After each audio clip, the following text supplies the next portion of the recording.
Welcome back to another episode of the Altered States podcast with myself, Josh Gape, and Harry Williams. Over the last couple of weeks, me and Harry both turned 30 years old. So in this week's ep, we talk about what it means to be 30 for us, as well as some of the key life lessons we've picked up along the way so far. Before we get into it, I'm really excited to announce we've got 2 new nose-to-tail products launching with APE. The first one's called Optimized Male, which supports key functions of masculinity, namely testosterone production and sperm function. And the second one is a digestive organ complex made up of pancreas and liver, which helps you absorb and assimilate the food that you're eating. I've got a discount code set up for listeners of the podcast. It's AS10. I'll link the website and the discount code in the show notes below. Right, let's get into it.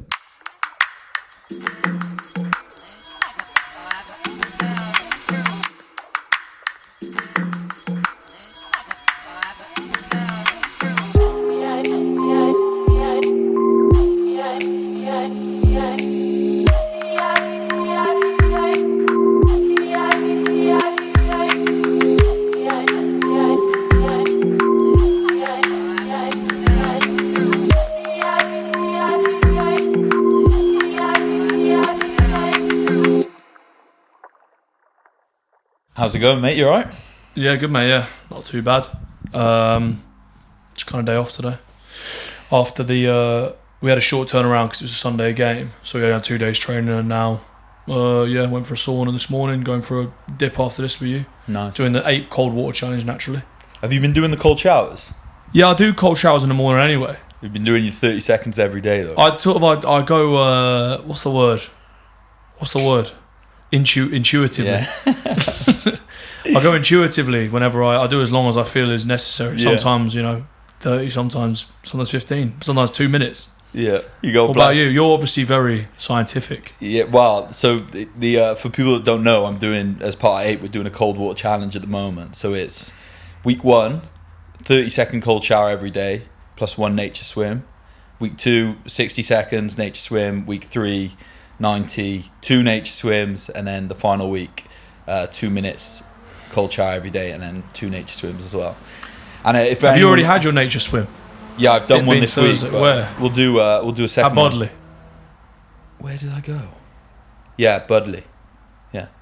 Do you believe that the organism is what does Liver King say? I don't know. The comfort is not good for the organism. The organism being the human body. Yeah, I think it's very important to push yourself outside your comfort zone. Do you think comfort is ever a good thing? Yeah. I think this is actually something I've been playing with in my own mind, right? So I think it's really important to push yourself outside of your comfort zone. Cold water is a really good example of that. Yeah. Because it teaches you how to control your reptilian brain. That's one of the reasons. Obviously, there's loads of other benefits of it as well. Yeah. But sometimes in life, you don't want to do shit, right? But you know that stuff's better for you. And we've talked about this before, like the self-parenting model. Yeah. Where you if your kid came to you and was like, oh, I don't want to do this, but you knew what they were doing was just outside of their comfort zone, but ultimately it was good for them. It would benefit them. Yeah, maybe, something like we can relate being rugby players, like maybe when you were younger, you go into trials for, I don't know how it worked. In Wales, it was Cardiff Blues. But in England, it's you play South East or whatever. Yeah, right? play counties, yeah. Yeah, I was a bit of a county sort of prostitute. I played for 3 different counties, which is actually unheard of. How is that even? I thought you had to play where you went to school. No, I got dropped. Oh, God. If you'll stop going on about it. I got dropped, and then I went to Middlesex, and I played for Kent. And look where you are now, mate. Where I am now, mate. Who'd you get dropped by? my way through a river of shit. Quite clean on the other side, sorry. Who'd you get dropped by? Sorry. They were the best as well. They were the best county. What do they know, No, it was actually, they did it in a really harsh way as well. I remember we played Sussex, and they got us all lined up, and they got a sheet of paper. And I thought I'd played real well. And the coach stands out front and he's like, can I have these boys? 3 names, and then Harry Williams. Come and see me, please. And I had to walk through the crowd. Everyone was like, oh. You knew what was and up. I was thinking man, maybe they're just telling everyone's through in small groups. Maybe you get the gold star for doing so well. I was thinking, that can't be me. Me. And he's like, yeah. He's like, you're not in. And basically gave me a character assassination in the changing rooms. Oh, mate. Reduced me to tears, obviously. Saying what? Have you ever seen Simpsons when they say that? No, you're not. No, I'm a big Simpsons fan. You can't pin that on me. I didn't know. Oh, sorry. You know when they go, the Germans take over the plant, or the Scandinavians, and they go, and they do like an audit of all the employees who are to be sacked, and they go, to come and see us in the office, Simpson Homer. That is all. Yeah. That's what I felt like. Yeah. That's what I felt like. I was the only one who was getting called out. These other, I don't know, sleepy-eyed little snot-nosed kids. Well, no, actually, two things, mate. Very humbling experience. I don't want to be called a story topper here. Yeah. I know these three sisters and their dad. Listen how dark this is. They had a cat, and he lined them up in the living room, and he was like, "Everyone who's got a cat, take a step forward." They took a step forward, and he was like, "You can all take a step back now." The cat had been run over. So that's how he told it. Yeah, that's how he told them, mate. Who is this person? Just a sickhead. Yeah, well, he's actually a really nice guy. He's quite out of character. So he did it as just a prank. Yeah, I guess a horrible prank. A horrible prank. But what was I going to say? What character assassination did you have? Just that I wasn't good at rugby, and not just skills wise. Spirit, had no mental fortitude. Weak spirited young just man. Want to give up on life. Yeah, right now, you may as well just stop playing. No, it wasn't. There wasn't any road back for me. There was no training squad to go to. It was what we call a clean break, a cold dropping, which I've been on the receiving end of a couple in my life.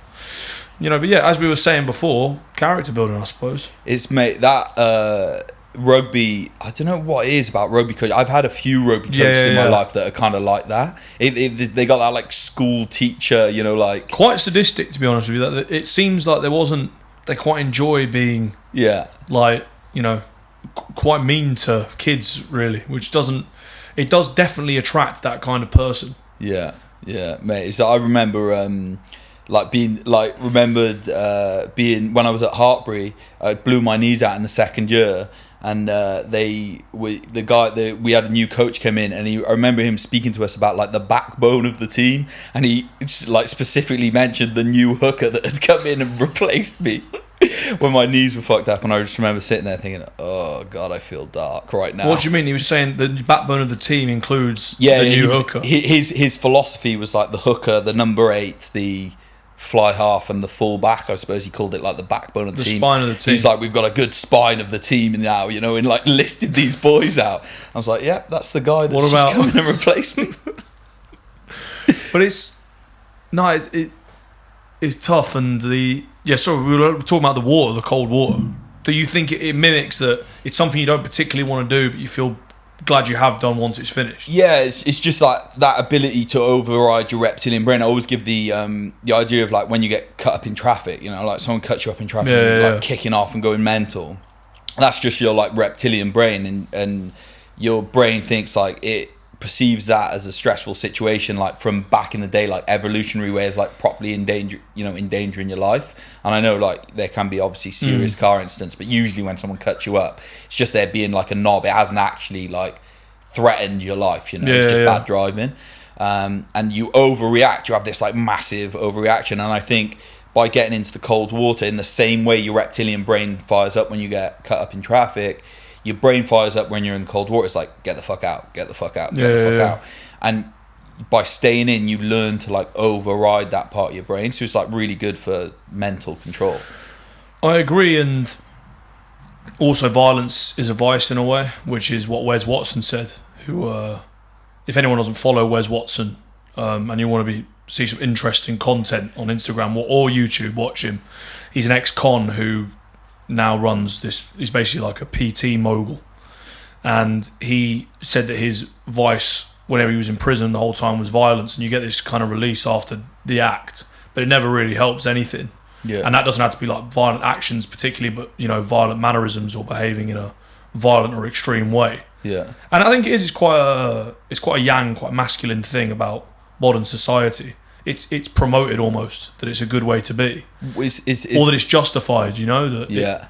But that's probably why I really like the MMA. I suppose is it kind of champions that and for the women as well, it champions that aspect of being physical and being robust and having to overcome adversity without just being a complete sickhead who, you know, runs around stabbing people or like beating the shit out of people for no good reason. Yeah, well, I think like with the like what you said with Wes Watson, right? And we talked about this just earlier off camera, but it's like that idea of you know, you get instant gratification off that. Like, say maybe someone pisses you off and you hit them, or you lash out in some sort of way, and you might feel better in that moment. But then, you know, you're going to regret that later. And it's just like, as you grow older, you get better at, or, you know, not necessarily get better, but as you get older, hopefully you get wiser. And part of becoming wiser is like learning to offset instant gratification for like longer term satisfaction, I suppose. Happiness over pleasure. Yeah, exactly. Happiness over pleasure. And it's also, it tied into that is one of the things Paul Chek talks about is like, we, all. It's like that development of consciousness, like when you're a little kid, like all you're concerned with is yourself, right? Like, how can I meet my needs? And then as you get older, you start thinking in terms of we, you know, this decision might be the thing that I want to do right now, but, you know, this isn't going to look after, you know, my family, my friends. It's not the best for them. And then eventually you start thinking in a way which is best for the all, like thinking about yourself as part of the ecosystem of the planet, all the other humans, the other animals, all that. Do you see that as a cyclical thing as well, that it links back into the I after the all? So it's like a circle, I, we, all, and then it links back, because ultimately all you can do to affect that, I suppose, is to change your individual actions. Yeah, and in a sense as well, you almost, this is a very, very good thought from you, you almost start seeing the world as it's like a one, you know, we are all one. And then it is like, it does come back to that I, but in like a much greater sense. So maybe you can do, in the same way a child does things thinking solely about the individual, maybe you can do that in a more conscious state or something like that. Yeah. But our children are quite cool. Like, it's, when you see, because obviously a lot of the lads or whatever, and you, as we get a bit older, a lot of the people we know have kids, and you meet them, I do think it would be such a wicked aspect of being a parent is seeing how a young individual's personality develops as they're growing up. It would be super interesting, I think, especially knowing, because you know your partner's family, your family, what you were like, and seeing how they're a combination of those things as well as their own characteristics they develop, and the way that you know, experience they have influence them and stuff like that. I was actually talking to a friend of mine earlier about this, like how he deals with it. It'd be interesting to get your take on this. He said with his child, he never uses the word naughty. Like, he'll never tell them off. He'll never tell them they're being naughty. He always tries to like understand like where they're coming from and like the sort of feelings they're experiencing in the moment, and be understanding of those feelings, and like ask them, you know, what they can do differently to like make themselves feel better effectively. But then you see that and you think, right, okay, that's actually like a real evolved, in my mind anyway, evolved way of like dealing with children. But then at the same time, an example when he was telling me sprung to mind of seeing this kid on the tube in London, and he was just causing absolute mayhem. He was walking around punching people. It's like he was with the mother. Just civilians, normal. Yeah. He was like little kids, like couldn't, you know, too small to be causing any damage, and everyone sat on the tube, and he's just walking around like jabbing everyone in their knee, and the mum's like sat down, you know, doesn't know what to do, and it just thinks like, it's like, how would you deal with a child like that? But because I think it's, if you have a well-behaved kid, I think that it seems like that approach would be quite cool and work or whatever. Yeah. But if you've got a right little bastard, what if the kid's just doing it because he's like Heath Ledger the Joker? Well, that's like we spoke about this before, didn't we? Like the nature over nurture argument. And it's well, you know, do parents that are kind of like, you know, handle their children really well, does that necessarily mean that their kids always grow up to, you know, not behave in ways like that? And I don't think so. I think sometimes you might get parents that are like kind of super conscious and very aware and give a lot of time to their children, but yet you've got these inherent characteristics where the children act out. I think there's more than one ways to skin a cat as well. I think some kids will probably have quite stern upbringings and it will work, you know, Yeah. I don't think it's. It doesn't. It seems to me it's very multifaceted, and there's not one particular way to do it. Yeah, for sure. Because I think they are. Like we had Jay on the other week, and he was talking about. It seems like dogs are pretty. There's like it's a cookie cutter method. Yeah. If you've got a dangerous dog, this is the way you go. Obviously, there are differences within that. But I think with kids, it's so personalities can go so many different ways. But yeah, sorry, going back to what the. And then we got our first win of the season. Oh yeah, last Saturday. God, mate, we're good at going off in tangents. Yeah, sorry. That got wild out there. Yeah, but we got our first win of the season, which was good. And I think it's because we definitely you can make a habit of winning, same as you can make a habit of losing. I know that sounds really cliched, but having not won, we haven't won in a while. To be fair, lost the final, lost pre-season game, lost the first 2 games of the season, so that's 4 games skid really. And then we won on Saturday, and it was Sunday, and it was a big occasion, and the feeling of winning and not having the pressure of losing, and being able to go into work on Tuesday, it has a whole different feeling. It was really nice to kind of enjoy that, because we haven't had it in a while, and you can get so used to it. Did you ever have where if you've been deprived of something for a long time and then you have it again, it feels nicer because you're not. Maybe you have like a lower tolerance for it or something like that. And it felt like that. The day after was like a real nice feeling. Yeah. Well, I think on like a smaller level, and that I get it with, we might get days on a roll with the business where we're like doing really good business every single day. Yeah. And then it almost becomes like, I don't know, your dopamine receptors get fried or whatever, and you're just like, oh, another. And then all of a sudden you don't have a day like that, and then you have a big spike in sales again. You're like, oh, that feels. But I actually meant to mention this on the last solo one we did when we talked about perception. I gave you the example of the 100-meter runners, and the ones that did worse, their testosterone and their growth hormone went down, and the ones that did better went up, blah blah blah. I was thinking, obviously that would, or in my mind, that would translate to a team, right? So they talk about winning streaks and losing streaks with teams. Well, if you're losing week on week, then you're, as a team, maybe all your testosterone levels drop in, your growth hormone levels are dropping, and then when you're going into play a team, especially if you're going into play a team that's on a winning streak, it's high on confidence or whatever. They're high on confidence and their hormonal levels are higher. That'd be very. If there was a very big project to undertake, monitoring everyone's chemical levels, but that would be if you could see the actual physical, chemical, or hormonal differences between a winning team and a losing team. Yeah. Because the way I feel that manifests is when you're winning, everything has this kind of like shiny. Everything's sort of like this shiny exterior to it, and everything that happens is if something bad happens or someone does something, someone makes a mistake, you just like, hey, brush it off. And whereas, if you see that as like an upward gradient, the downward gradient of that is that if something goes wrong, everyone starts like getting on each other. You start doubting the way you're playing. You start doubting yourself. So I think that would be, that would be very interesting to see if that could actually be like a result of physical changes within the body of players. Yeah. Because you think about a team is quite.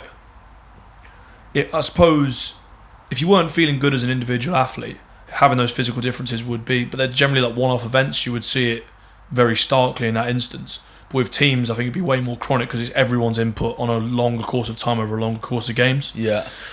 No, I think that'd be if you could ever get that, that'd be very cool. And it would PhD for someone to do or something like that. Yeah, it would be sick. I think it comes down to as well, like it's like with a team, it would be different because you've got people like a different perception of individuals. Like one person might see losing a few games on the bounce and then having a big game coming up as like a massive challenge. Yeah. Whereas another person might find that like really demoralizing. Just have the attitude of, oh, we're probably going to lose this one again. You know what I mean? But what are the 4? We spoke to James. What are the 4? So there's the serotonin, dopamine, acetylcholine. There's like the 4 neurotransmitters. And you're one of those is the one that you use as your dominant source of energy or something. Not energy, maybe. No, so you've got dopamine, serotonin, acetylcholine, and I can't think of the 4th one, but it'll come to me. And Charles Poliquin did a really good article on this. So he equates it to like wind, fire, water, and wood. I think he uses the 4, and he like links it into. Is it wood or is it earth?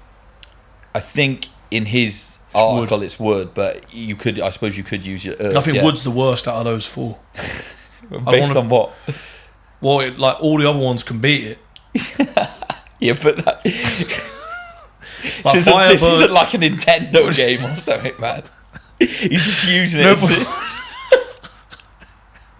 as an example. Well, no, but like Earth can put out fire, and Earth can also soak up water, and it's obviously very robust. It can withstand wind, whereas wind can blow away a wooden house, fire would burn it down, and wood goes rotten when water touches it. Okay, all right. Should we use Earth for this No, example? if Charles Poliquin used wood, we'll use wood. But you see what I mean? Yeah, I do see what you mean. It might Nintendo game. It might be Earth. I might be wrong, but anyway, he like equates these. He basically crossed it with Chinese medicine. So those 4 things: earth, fire, etc. That's all a way they represented these different like personality types in Chinese medicine. And then he basically made the connection. He's like, oh, actually, we got these 4 dominant neurotransmitters, and people have got all the neurotransmitters, but people just tend to be dominant in one. And you can do a test online called the Braverman test. You just answer a load of questions, and it tells you based on your answers which neurotransmitter you're dominant in. And the example I can remember is like dopamine. The example they give is like, say you're in the military and it's like you've got to storm a building. The guy who wants to kick the door down and be the first through the door tends to be like a really dopamine. That would be like a very dopamine dominant individual. Remind me of the question. But what? I don't know. What was the question? We were talking about the quadrant, the neurotransmitter quadrant. Yeah, but you brought it up. Why did you bring it up? You were like, oh, James mentioned, and then I just started explaining it. Because I suppose that if you had a team and you were designing a schedule, so say you had an outlay of a season as a coach, you probably go quite a long way to think of how do we want to train them, how do we want to keep things varied, how do we want to keep them stimulated, how do we want to still get structure in place and the consistency. Yeah. And I suppose if some people have particular types of neurotransmitter dominance, the way the week structure, the way the game structures wouldn't bother them so much because they quite like the repetitiveness of it. Yeah. Whereas other people within the team would need a change in stimulus and stuff like that. Yeah. So I think that it's a team has principles in place, but by the nature of the individuality of the human mind, the way it's run, it's going to suit some people and really not suit others, and that could just be down to like basic bio or biochemistry. Yeah, like neurochemistry. Yeah. Well, yeah, so that's kind of the why Charles Poliquin kind of discovered this, because he was looking at the best way to design strength and conditioning programs for people. Yeah. And he realized based on what neurotransmitter you had dominant, you needed a different training program. And I think Christian Thibodeau like kind of goes into this as well. I think he calls it neurotype training or something. You can buy the programs based on, so you do the Braverman test, work out which neurotransmitter is dominant, and then you buy that program. So he's got 4 different programs depending. Right. And I think with the dopamine dominant individuals, the key with them is they want the stimulus in terms of like the accessory work needs to change every few weeks because they just get bored. Yeah. And then one of the types, I can't remember which one, they're like, they could basically do the same program for 12 weeks straight and it wouldn't bother them. So yeah, 100% it would be worth taking into consideration when designing a training program for a rugby team. But at the same time, it's like, could you apply it to the team sessions? Because amongst the team, you'd probably have a variety of different, and it'd be really interesting as well. I think that article mentions that one of the neurotransmitters, so like he looks at a basketball team, and you always have like one player who tends to be like the captain or I'm not a big basketball fan, but like the playmaker of the team always tends to be like the one with this. There'll just be one person with that. And what type is it? Serotonin. I can't remember which one it is. I'll link the article in the show notes so people can get into it. But it would be interesting to see if that like cross transferred to rugby. Would the 10, the main playmakers in the team, be a certain type, and then the forward. That would be a deep project. That it would be. Yeah. What's happening with the business? How's everything going with that? Yeah, it's all going good, man. We've got the beef testicles, the everyone's favourite product, coming out. So they pre-launched Monday, and they have you got names settled on a name? So I've gone for optimised male. Didn't go for horse testicles. I have put beef testicles on the front of the packaging, like bang, so everyone's going to know what it's about. So it'd be interesting. You kind of went for like a middle sort of halfway house? I did both. Yeah, I did both. Yeah. And what's the picture on the front? So it's just it's the cow head. I didn't get a geometric pair of testicles like you suggested. Thought it might be a bit much. Like I thought I kind of had in the back of my mind that these packaging designs are going into Selfridges for review in the next couple of months, and I can just imagine someone looking at that and just thinking, "What on earth is this guy up to?" Have you seen? Because Liver King, you know Liver King? I do know Liver King. Yeah, he's eating testicle sashimi. Oh really? Have you seen that? No, I have not seen that. No, I've watched a couple of his videos, but not that one. Yeah, no, he's like. Yeah, that is pretty extra. The thing is, this is why, eating everything raw. Yeah. Surely it's good to eat things cooked. Yeah. So because humans have been cooking stuff for a proper long time. Yeah. Have they not? Yeah. They have. Well, I suppose since the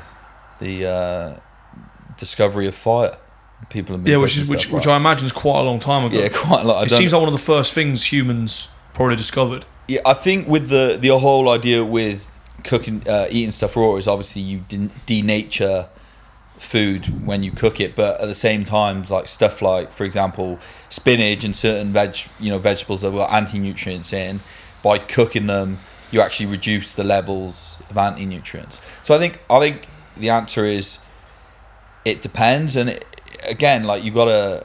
I think a lot of these people are like very extreme. He's a extreme individual. Yeah. Whereas like a lot of people, they're just not going to eat raw testicles, sashimi. Like they're much more likely to take testicles in a capsule or not at all. Do you ever eat raw meat? Have I ever eaten raw meat? I don't think I've ever eaten anything completely raw. I eat a lot of meat. When I cook liver, I'll cook it rare. Like really? I eat steak rare. Yeah, liver. Do you eat steak rare? Yeah. What barbecue? The barbecue steaks. Not the barbecue steaks. The barbecue steaks. You gotta get crispy. But yeah, I don't know. Like you obviously like meat crispy. I like meat crispy. And what's it? Carpaccio as well, like raw beef. Yeah, I quite like that. But like obviously, I think we're quite aligned in our. I also like meat crispy. Yeah. Crispy skin. Yeah, it's great. Of course. Yeah, I don't want because raw seems like the opposite of crispy. Really, it seems. Yeah, it's literally the opposite. I'd say crispy's on one end of the spectrum and slimy's on the other, and raw meat or raw, organ meat is the epitome of slimy in my opinion. Yeah, for sure, mate. Liver, 100%. But that again, it's like, I don't think you necessarily need to go to those extremes. Like maybe if you want to be the liver king, that's that's something you got to do. You got to eat raw liver. The title of Liver King. Yeah. It's a very good name. Yeah, it's quite a bold title. Is that what he knows? The one thing with that guy and his brand is he does exactly what he says on the tin, right? He's the Liver King. He eats raw liver. He's eating all these organs raw. But what does he sell? Organ meat capsules. Yeah. So is it similar to APE? Yeah, they do a lot of similar products to us, but it's based in the US. Yeah. But yeah, so he's pretty intense guy. Like he lives that whole ancestral lifestyle down to a T. Yeah, he does. Yeah, no screens, Faraday cages, and all these kind of situations. You watched that video where he does the tour of his house, like the crib style. No, I didn't. He started it, and I didn't. Yeah, I saw the video where his workout was drag a sled with 70 pounds, hold two 70-pound kettlebells, 70-pound rucksack, and wear some 70-pound ankle weights and just walk a mile. That's the session. Yeah, he does. I think they do like a competition where you've got to like pass that. It's like a kind of like a test. They do it like every weekend or like every other weekend. All I think of that is like really tight lower back. Yeah, they wear a weights vest as well, don't they? So a weights vest too, yeah.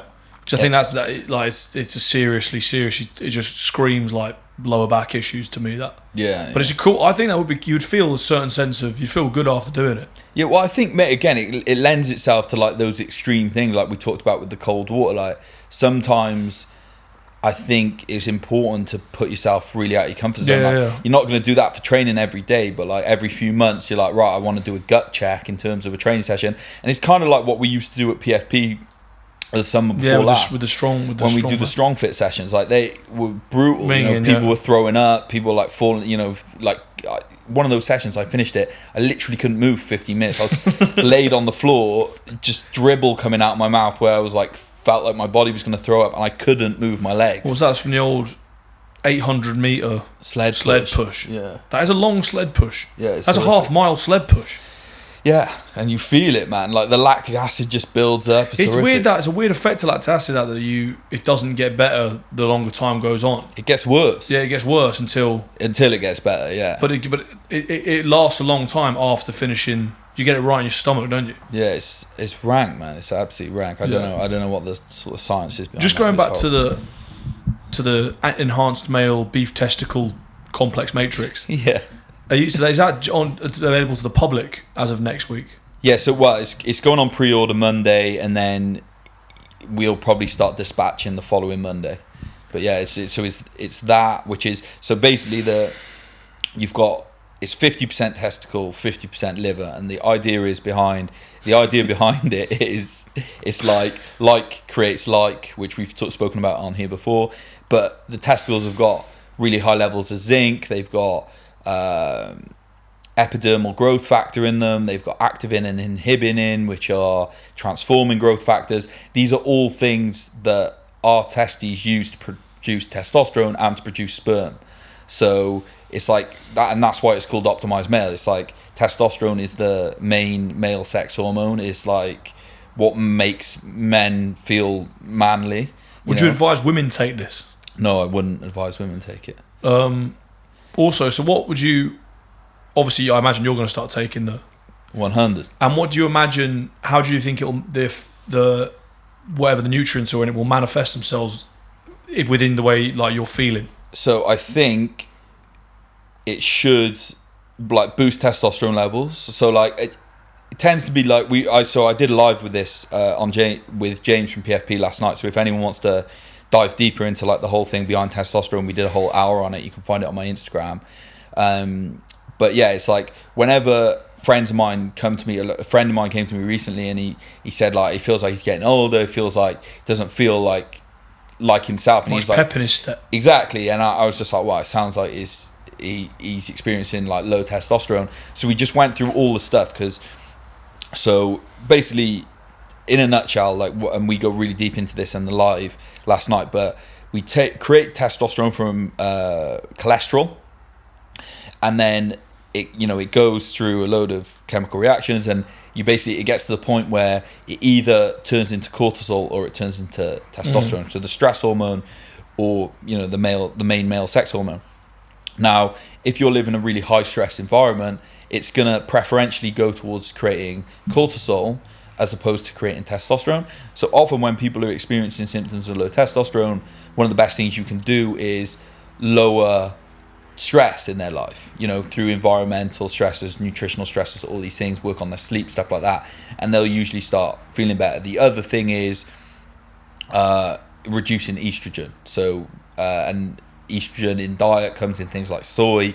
Then you've got xenoestrogens, which they're basically not estrogens, but they're so chemically close in terms of like the molecular structure that our body thinks is estrogen. And this is stuff like BPA. That's why I tell people not to drink out of plastic bottles, eat out of plastic Tupperware, because BPA is in that and it leaches into the food.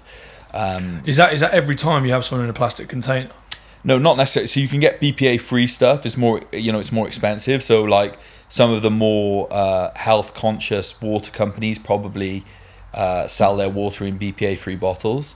And like if you bought a bottle of Evian, say it's come from the factory wherever it's made there, it's in a cold fridge, these things leach out when there's heat. So for example, if you left it in your car and the sun's beating down on it through the window, then the BPAs would be leaching out into the water. If you had a plastic container and you with food in, say, and you microwaved it, BPAs are going to leach out into it, or to a greater extent. It's a real double whammy with those microwaves into the food as well. Yeah.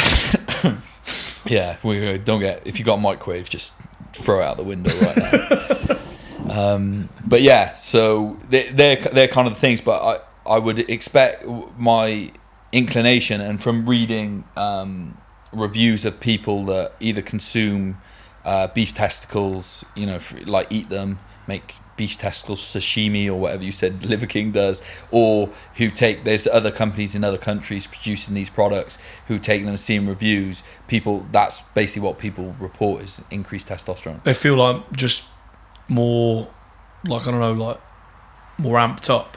People say, and it sounds a weird one to wrap your head around, but people say, oh, I feel more like myself. You know? Less foggy, more clear. Yeah, more clear, just like more confident. Confidence quite often a thing people associate with testosterone. And then obviously testosterone's anabolic, so it helps us build muscle size, muscle strength, bone size, bone strength, helps with hair and stuff like that. That sounds good. Yeah, mate, I'm really excited. To be honest, this is, since the beef organs, this is the most excited I've been about getting a product out there. I can't wait to start receiving some of the reviews. Yeah, I also can't wait to start taking the testicles. Yeah.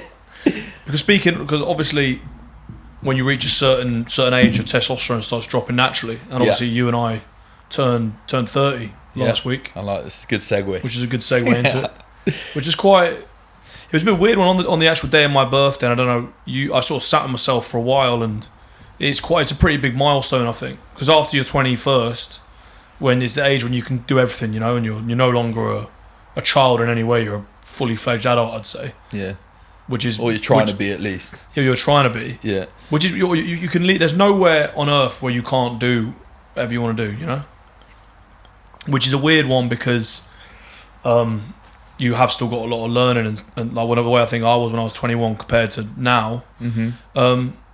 But I don't know. I still feel like young, you know. Yeah. And I don't feel, which is kind of a weird one because if you said to you yourself, you're a 21-year-old, or when you're 30, you can think, fuck, it seems like a long way. When it seems there's definitely, in the eyes of society, a big difference between being 29 and being 30. Yeah. But I really don't feel that. I feel, if anything, I feel like younger. I feel healthier than I did when I was in my early 20s than I do now. Yeah. I feel better, you know. I feel better about myself, about the world, and and all this kind of stuff. And it's maybe like, is there anything lessons that you feel that you've learned throughout your 20s? I suppose now that you've entered probably a new phase of your life, or in society's eyes, a new phase of your life. Yeah. Well, I think one of the things with becoming 30 is like, or not so much with that, you know, that number, but the fact of like getting older is you start to like understand yourself more and more, right? You become more comfortable in your skin. And I guess it's a case of like getting older and kind of maybe doing the work as you're getting older, because I feel like, you know, you've got a lot of older people that aren't necessarily, you know, wise. It's just an age. You've got a lot of, you know, 50, 60-year-old children walking around now that don't, you know, they're still in that I stage. They're not thinking about they're not thinking about they're not thinking about, you know, how do the decisions I make affect the planet? You know, for example, I don't know, they, you know, go to buy a new car and they're just thinking like, what's the coolest car I can buy? They're not thinking about, you know, what sort of environmental impact that might have. You know, that's not the best example in the world, but just what popped into my head. But yeah, like we spoke earlier in the week and about this sort of thing, and I tried to really think about it. It's like, what are the main lessons I've learned from, you know, over the first 30 years of my life, and the one that has impacted me more than anything is like learning to be here and now, like present moment awareness. Now that concept was first introduced to me when I was in Vietnam. So when Izzy and I were traveling, and we walked into this like little meditation studio. I think I might have mentioned it on the first one when I kind of like, we like kind of told our backstories. But anyway, we ended up doing like this 2-week meditation retreat, and all of a sudden you realize you gain through just literally through meditation and breath work and just learning to like follow your own breath and like spending prolonged periods. And obviously when you first start, it's really hard and you can barely stay with it. Your mind goes wandering off. But as you become more and more proficient at it, you learn to you increase your ability to stay in the present moment. And then that has so many benefits in terms of like the rest of your carry over into the rest of your life. And it's like so for example, in terms of productivity is a really good, so because when I got into meditation, first of all, that was the perspective I came from it. There was no spiritual concept. I want to be more productive. I want to be more productive. I had this idea for this business, and I was like, I want to be like high flying business guy with this, you know, this amazing business and blah blah blah, and I want to be able to crush goals. I want to be more productive, and like that's why I was so committed to meditation to begin with, because it was like I saw all these benefits that it could have in that regards. But only from a very surface level, I suppose. I will do it as a means to an end. Yeah, I will do this so I can then do this. Yeah, and it really does have that effect. Like it really does increase your ability to focus and like be in that present moment. You know, when I'm working, I'm not thinking about what I'm having for dinner later, and you know, I'm speaking in absolutes here. Obviously, yeah, all these practices are lifelong practices, and you literally could be practicing them up till the day that you die, and there's always going to be room for improvement with these things. But your ability to concentrate does increase through doing meditation, through doing breath work. And then I think the more I did it, the more I realized how impactful it could be in terms of like, you know, mental health. So one of the things that I personally struggle with, or one of the tendencies I have, is to constantly be planning. Like I'll be thinking about business all the time, and I'll constantly be thinking, right, I need to do that, and I need to do that, and I need to do these things in this exact order, and blah blah blah. And it's no good to be in that state all the time. Like you need to give your mind moments to relax. And I think that ability to be in the present moment. So when I'm working, I'm working. When I'm spending time with Izzy, I'm truly spending time with Izzy. When we're having this conversation, I'm actually in this conversation. I'm not thinking about I got this email to do, or and I think that is by far the number one thing. The lesson that you've taken. The main lesson I've learned from my first 30 years. And for people that are listening, if you want to dive into this more, there's an incredible book called The Power of Now by Eckhart Tolle, which discusses this concept in a huge amount of detail, and he's an incredible human being. So I'd push anyone in that direction. And if you're interested in trying out meditation or breath work, there's an app called Insight Timer, which is a really good meditation app. Is that the one with the 3 different be alert, be... No, so that's... What's Insight Timer? Insight Timer is... So what you're thinking of is state. So I was going to mention that next. So for breath work... do you want to shut the doors? Sorry, guys. Someone started mowing their lawn. So yeah, there's the app Harry mentioned called State, which is a breath work app designed by Brian McKenzie, who works with like a lot of Olympic athletes. And that just teaches you how to follow your breath, but also how to regulate yourself through breath work. So like you said, he's got one breath work session which helps you sleep. He's got one that helps you be present. He's got one that helps you calm down, and then one that helps you be alert. So like you can use the sleep one before bed. Obviously, if you're doing some work, you can do the alert one before that. So that's a really good breath work app. Insight Timer is a meditation app, which is great because you can literally go in and you can go, you can select what type of meditation you want to do. So you can pick, I want to do a loving kindness meditation. I want to do just one where I follow my breath. Yeah. And then you can also pick the time limit. So if you're starting out, you can just go, I want to do a 5 minute, and it'll show you all the meditations on there that are under 5 minutes. It's like a catalogue, isn't it? A catalogue system. Yeah. Catalogue situation. Yeah, it is. It's that sort of situation. But yeah, it's really good app. And I have to mention it while I'm on it as well, because on the subject of Eckhart Tolle, his second book, which is called The New Earth, is the book. It's the most powerful book I've ever read. I've listened to it in audio 10 to 15 times. Really? Yeah. So I would. That's my most recommended book to anyone. But it is. Yeah. I'm just warning you, his voice. Have you listened to it? No. So have you heard any of his like talking? I've listened to a few of his stuff before, like just YouTube and that kind of thing. But I'm not like well versed in any way. But his like voice, mate, he's like so unbelievably monotone. I've sent it to some people and they're like, "How the fuck do you listen to this guy?" But who would you want reading it? Sorry, who would you want reading it ideally? Stephen Fry. Yeah, I was literally going to say Stephen Fry. Fry. The ultimate. I don't know what do you call that? Narrator. Narrator. The ultimate narrator, Stephen Fry. I think that's. How old were you when you went to Vietnam? I've just done what Izzy told me not to. I got mint in my mouth. 25, I think 25, 24 maybe. So you went to South America and then Vietnam, and then India was the most recent one. No. So went to South America with my friends when I was younger. Then me and Izzy went traveling. When we went traveling, we did India, all Thailand, Vietnam, Cambodia, Laos, the Philippines, Borneo. That was it. Yeah. And then we went back to India to do the retreat. And we did a 3-week meditation retreat, which was amazing. Yeah, she'd have been like 25. Yeah. She'd say up until...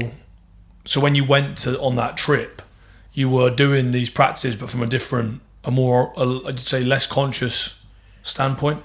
No, not until India. I think when I first got into meditation, like literally the first started, it was more to do with like productivity and stuff like that. But it quickly became more of a spiritual practice for me, I suppose. Yeah. And then obviously when we went to India, it's that completely kind of changed my perspective on a lot of things in terms of, because we were doing, when you're there, you do 2 meditation blocks a day, and the afternoon one's 4 or 5 hours long. So you sat there in meditation for 4 to 5 hours straight, and some of that time is very, very tedious, where you're like, oh, my back kills, I want to move. But then some of the times you have super blissful moments where you get deep into meditation and like a state of no mind for prolonged periods. And it's, I don't know, it does something on a biochemical, like I don't even know what level it does, but it changes your being, I think, when you... Do you think it changed permanently after that? Yeah, 100%. It lifts the veil on life, and it makes you realise that you are not your thoughts. You can have thoughts, but you don't have to identify with those thoughts. And when you really wrap your head around that concept, it's almost as if, the analogy I like to give is like, you think you've been, like, say you think you've been driving the car your whole life, and you realise actually you've been sat in the back seat, and now you learn, okay, for these brief moments where I'm completely conscious, I can actually drive the car. And like I said, it's a lifelong practice. You might be conscious for X amount of minutes in a day, and then for the rest of the time you're in the back seat. And then so you say for all those X amount of minutes, how do you feel different? Well, you're on autopilot, right? And it's like Joe Dispenza says this, like, by the time, I think he actually uses the age 30, but I might be wrong. He says by the time you're 30, 95% of what you do today is what you've done yesterday. And these are all, in terms of all the little things, all your habits, how you get dressed in the morning, all the things you're completely unconscious of. And that's a built-in pattern for human beings. Like, it is necessary for us to be able to do these things on autopilot. Imagine everything you did had to be a big decision. You had to think about it. You had to like properly think about it. It would be, you wouldn't get anything done in a day, or your mind would just be overloaded.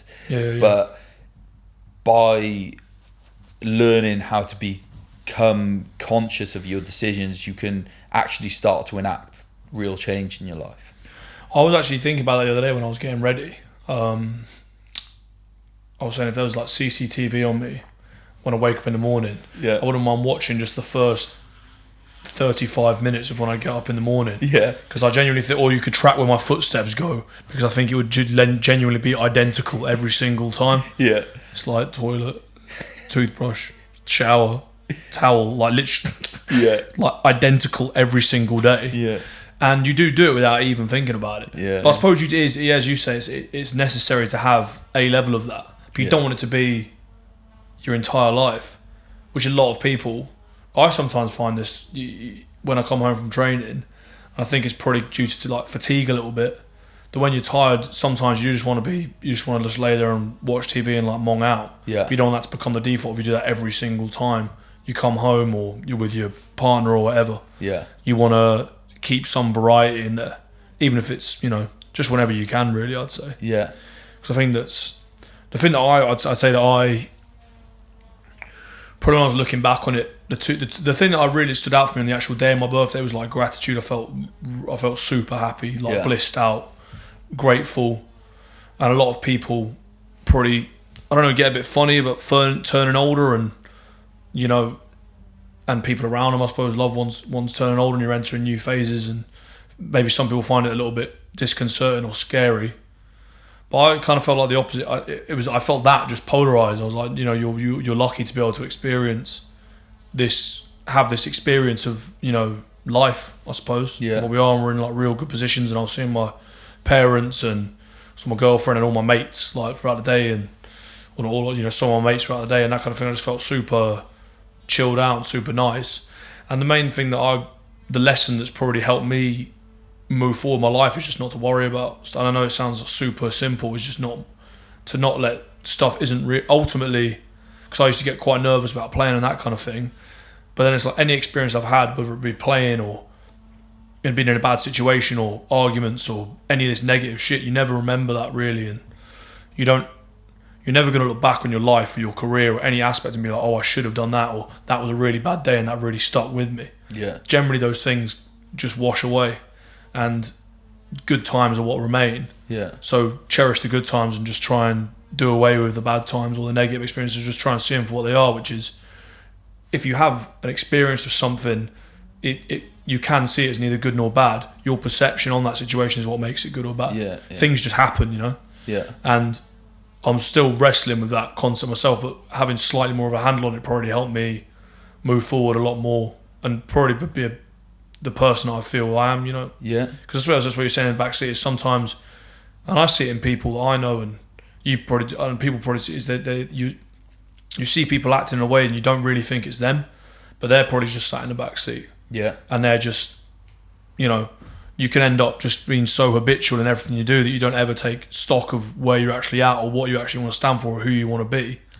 And, you can see people acting in a way that maybe you don't think is them, and maybe that can be you as well. Yeah, well, that, like, people often act out their, we're programmed, right? Like, from birth, you see how your parents act and you emulate them, and you get, you may have certain experiences in your life, and, for example, I don't know, you might be, so something that I had a problem with for many years was public speaking. Like, I didn't like public speaking, and I don't know what that stemmed from. Like, I can't think of like a specific like moment or whatever, but like, just for example, like, I didn't like drama at school. Like, I really didn't like it. Yeah. Now, there might have been like a moment in that drama class or whatever where something happened where I thought, oh, fuck this, I'm not doing this anymore. And I just carried that with me for the rest of my life. But it got to a point where I was like, right, well, I'm starting this business. I actually love having these conversations. Like, we have these chats. I love speaking to like James last night about, we had the testosterone chat and everything on the live. And I love doing these things, but yet this fear of speaking publicly is holding me back from doing the things I love. And I suppose you've got to, for me at least, it was a case of like, well, am I going to be someone that doesn't follow their passion out of fear? And when you think about stuff like that, am I going to be someone, and the same thing is with starting the business, like, you put yourself out there, right? Like us doing a podcast, like, you put yourself out there. Yeah. I'm sure there's plenty of people taking the piss out what we're doing. And it's the same for absolutely everyone that puts themselves out there. There's always going to be internet trolls. But are you going to be the type of person that doesn't go and do something you feel passionate about and something you want to do just out of the fear of like someone taking the piss, basically? But I do actually feel that way of carrying on is actually promoted in society almost. Yeah. It's not seen as an abnormal thing to do. If someone's trying to do something, take a new venture for you to basically throw shade on it. Yeah. And say that, what a couple of idiots. Or like, well, they're trying to do that. Well, he did this before, so he's not all he's saying is, and all this kind of thing. Yeah. And I just feel it's the same in the same way that it's not seen as as like a negative or a bad thing in society to just like hold grudges or just like live like with this hateful attitude towards people or groups or whatever, or individuals. And I just think someone else think is what is the point in trying to remain in like this grudge with people? People who willingly choose to do that, and you know, obviously there's gradations. Sometimes people do shit and it is unforgivable, and you have to be a very, very strong or conscious person to try and like say you fucking killed someone in their family or something like that. Yeah. But if people are having like disputes or spats or whatever, just fucking bury the hatchet. Like, what's the surely it's draining on people to have to carry forward, you know, rivalries or feuds or all this kind of stuff. Why not just let it go? But it's seen as normal in society to have like, oh no, I like this person, but I hate this person. yeah. And it's toxic, man. Yeah, and people almost like pin their identities that, oh yeah, but I hate them. Yeah. That's why I suppose an example would be like, you know, football fans. Yeah. When you actually break it down, it's pretty lame. Yeah. Like load of 40-year-old men all, you know, steaming, doing a load of coke, fighting each other because they play for different football teams. Yeah. When you actually think about that, it's like, what? Yeah, it's madness, mate. Surely it would just be easier for the most part, just if people just got along, like, yeah, you know, I don't know.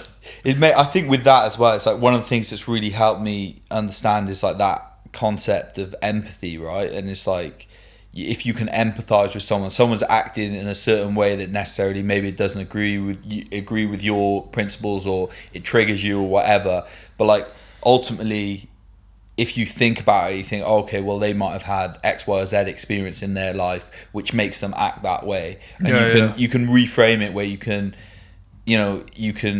like, feel sorry is the wrong word, but you can have empathy towards people for what they're experiencing and what they're going through. And ultimately, like, everyone's where they're at their stage in their, you know, everyone's at their, like, I'm nowhere near perfect. I got loads of stuff I need to work on. And so does everyone. I think that's like, if we get to a stage where you can accept that and you can think, right, you know, no one's perfect, you can be understanding of that, you understand you've personally got your own stuff to work on, and that leads us quite nicely actually into the idea of extreme ownership. And like, you know, the extreme ownership is this term that like Jocko Willink, who's the ex-Navy SEAL captain, or I don't know what the terminology is, but he was fucking high up, that bloke. he was the big daddy in the Navy SEALs. Daddy Navy SEAL. But I find him really inspiring. He's been on Rogan and he's done a TED talk, and I've read his book actually, which is called Extreme Ownership. He's a pretty intense guy. If no one's checked his work out, just strap yourself in before you turn that YouTube video on, because he gets wild. But he talks about this concept of extreme ownership and just trying to, like, is exactly what it says on the tin. It's like owning everything that's going on in your life, and that's so liberating, right? It's like you if anything that's going wrong, you can literally say, okay, because it's so easy to blame other people, right? You go, I'm super stressed out because Mary's been a bitch in the office, and yeah, exactly. She keeps, nicking my mug from the. She keeps like breaking my pencils or whatever. It's so easy to externalize your blame, right? It's so easy to think, I'm in a bad mood because so and so did this and so and so. Everything would just be better if Mary just wasn't in the office making my life miserable. Everything would be better if this happened. Yeah, and then fucking happens, and oh no, that wasn't. Yeah. But it's just like, that concept of just taking ownership, like, actually it's not Mary, it's my perception of what Mary's dealing with. And the thing is, like, if Mary does keep coming in and snapping your pencil, there's nothing wrong going and saying, oh, Mary, can you stop doing that, please? Yeah, the issue that I have with extreme ownership is, what if you get hit by a car? Yeah, well, not just that, like, what if a freak accident occurs? Is it more just the only thing you can take ownership of is how you deal with the fallout of that particular incident? Yeah, exactly. So you can't affect that it's happened, but what you can affect is your attitude to what has already been. Yeah, well, you could be lying in the hospital bed after getting hit by a car, and you could be blaming the person that hit you, and obviously if you it could be their fault. There are black and white areas. If someone's fucking run you over while you're crossing a zebra crossing because they're texting on their phone, like that ain't your fault. But like what you can deal with is you can take extreme ownership over the recovery and that whole process. Because the thing that I find, the Henry Fraser, the lad who broke his neck, the rugby player? No, I'm not sure. He broke his neck on holiday. Yeah. He does he's written books and all that kind of thing. And he's completely paralysed from the neck down. Sure. And it's just like his attitude, and he just seems very accepting and very content, and I just think it's like the level of mental fortitude you have to go through such an extreme thing like that and still feel positive and still feel good about the world is just like berserk. Yeah. And it shows like how powerful the human mind can be, I suppose. Yeah, 100%. You get given these like serious adversities. And I know we're talking about stuff that's happened to us and all this kind of thing has been like negative things happening in life, but nothing anywhere close to that. So it's permanently altering your something of the way you perceive the world or the way you can act in the world. Yeah. And still come out of that with like a positive attitude, I think is just like such a beautiful example of that. It's the ultimate test almost, and it's an amazing documentary called Be Here Now on Netflix. It's only half an hour long. It's Ram Dass, who's like we could go into a whole episode. I would love to get Izzy on and for her to like break down Ram Dass because she knows so much about it. But he, in a nutshell, he was a professor of psychology at Harvard, and he ended up leaving Harvard and traveling to India and becoming like living with a guru out in India, and he turned from Richard Albert, which was his original name, into Ram Dass, and he basically he's written incredible books and amazing talks. He's just a insanely enlightened human being. But late in his life, he had a stroke, and this documentary is filmed post him having the stroke. Can he not talk? He can talk. He's really slow. Some of his body's paralyzed, and he says that it was the stroke that like tipped him over the edge in terms of like that it completed him. That's his like attitude towards it. Yeah, it's incredible to watch. He needed to have that.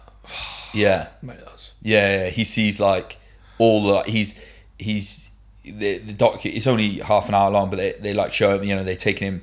He lives in Hawaii. He lives in this like incredible house, and they're like taking him to the beach and stuff like that. And he's like on this big, like buggy. Basically, they're rolling him down to the beach, and he's just couldn't be happier. It's like the epitome of happiness. Yeah. And it's incredible to watch, and it's like that idea. Well, you said it. It's like one of your key lessons of your first 30 years is like gratitude, and it's looking at what you have, not what you don't have. Yeah. And there's so much value in that, and I think like James mentioned it on the live as a way to boost your testosterone last night, which is just like, be grateful for. To be grateful, and like you can literally, it's quite commonplace now. People writing gratitude logs. You finish your day at work or first thing in the morning, whatever, and you just write down like 5 things you're grateful for, and it like reiterates what you have in your life, not what you don't have in your life. And I wrote this down earlier because I was reading something on it, but just realizing that everything happens for you. Yeah. And it's like that. Ram Dass is a shining example of that. It's like the stroke happened for him to show him how to take himself to the next level. And Ryan Holiday wrote a book on this called The Obstacle is the Way, which talks about like any challenges that you come up in your life are the opportunities for you to grow. Yeah. And for this podcast, like I said, look, I had a real problem with social anxiety. Like speaking anxiety, it's public speaking, sorry. And this podcast still, some of those old neural pathways in my brain, sometimes so I think I'll be going on the, I've got the podcast, I've got a busy day before, whatever. I might be like up the night before thinking like a bit worried about it, whatever. But ultimately I think I have that attitude toward this, like the obstacle is the way, like I'm going to put myself outside of my comfort zone to grow. I think it's just a really... very important, it's tool for growth. 100%. Very important. 100%. Right, we got deep there, man. Should we? Yeah, that was pretty deep. Well, what sorts? Oh, we're at 103. Should we just quickly, because obviously this weekend we got the Gypsy King having third bite of the cherry. Yeah. Well, no, Deontay's having the third bite of the cherry, is it? I've got quite serious issues with Deontay. Yeah, what's the issues? His reasoning, I just find it hard to... He says that... Have you seen any of this? The thing is, it sounds quite... I find it with boxing, I've got like issues with it. With the whole way the sport's run and all that kind of stuff. Agreed. I think Dana White's running a very, very tight ship over at the Ultimate Fighting Championship. It gets highlighted, mate. It's almost like polar opposites how they're running their promotions. Yeah. And Dana I feel is doing like everything right.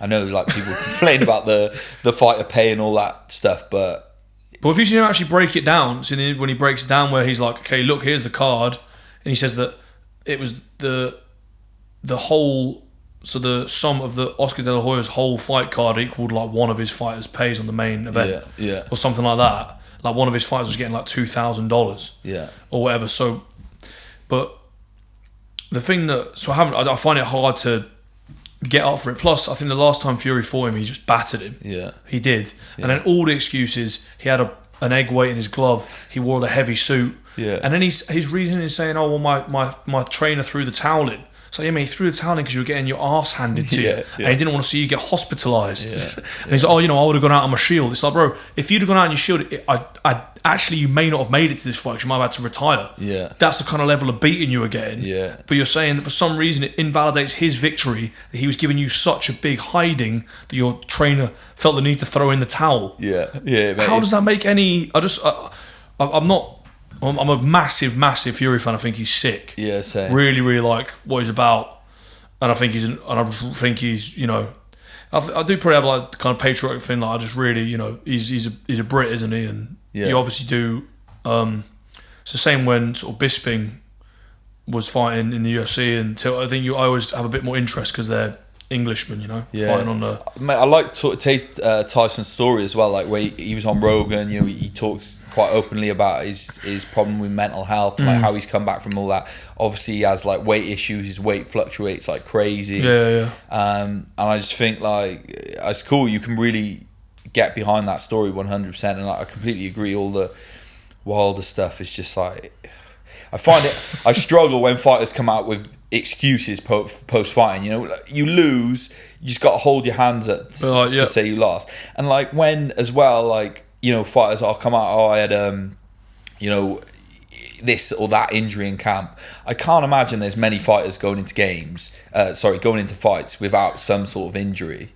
It's the same with rugby players, right? Like you're all carrying like little knocks and like different stuff, and obviously there's different extents to stuff, but like if you're willing to get in that ring, if you're saying I'm fit enough to get into that ring, you can't come out the other side and say, I had this injury and that's why I lost. I agree. I like 80% agree. It sounds weird actually. Do you remember when David Haye fought Klitschko and he said he broke his toe? Was that the one where he did the like skanky leg around the ring? He was like dragging his leg. That was Tony Bellew. He fought Klitschko like 10 years ago. Yeah, okay, I can't. And he said, afterwards he was like, I broke my toe in the lead up to the fight and I couldn't throw my haymaker. And I've broken my toe before and it's pretty fucking painful. Yeah. And like you can't actually put weight off your foot. And I was like, I can't actually believe what he's saying. Yeah, but then he stood up on a table with his toe out and it was all bruised. And I was a bit like, it's not a great look. But I did actually believe what he said. I was like, I can actually get that. Yeah. But then it's like, McGregor said his foot was a balloon when he was fighting Khabib and that. I don't know. Maybe it's because I like both those fighters. I believe what they're saying. Yeah. I almost think with them myself. I feel like I do think it adds an air of like. I don't think, whatever, he lost. I'm like, if he's saying he's injured, I don't think he's lying. Maybe I'm just too trusty. No, I don't necessarily think they're lying when they say they're injured, but I just think like if in your mind you're willing to get into the cage. So like, Darren Till a few fights ago, he didn't fight because he slipped and broke his shoulder or whatever. He was saying, I'm too injured, like I can't fight. I think if you're carrying an injury, but you're like, I'm still willing to go in there with the injury. You're saying your extreme ownership is you've chosen to take the fight. Whatever happens is Yeah, on you. Yeah, that's it. You think, going in there, if you win that, you obviously think, I've got this injury, but I can still win. So you've got to own that, yeah. Yeah, there's the only caveat to that would be that people need cash. That what if they get a fight, they get paid per fight, and they need the money.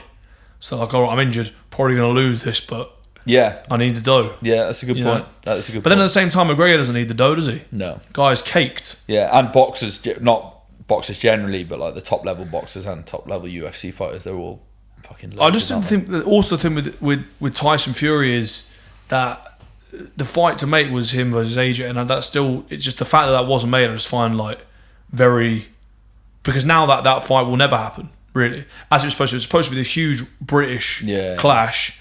They had all the belts between them, and now AJ's gone for Usyk and lost. Yeah. So he's got to fight him again, and then he's got to fight Wilder.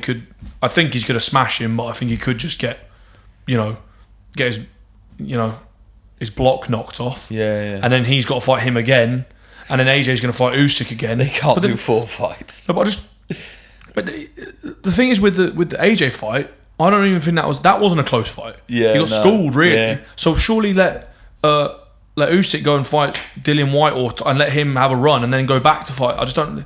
It just feels like the whole thing's so clunky. Yeah. The fights take ages to get made, and it isn't as exciting as MMA anyway. Yeah. But having said that, I am really looking forward to the fight to watching it this weekend. Yeah, I agree wholeheartedly on every front.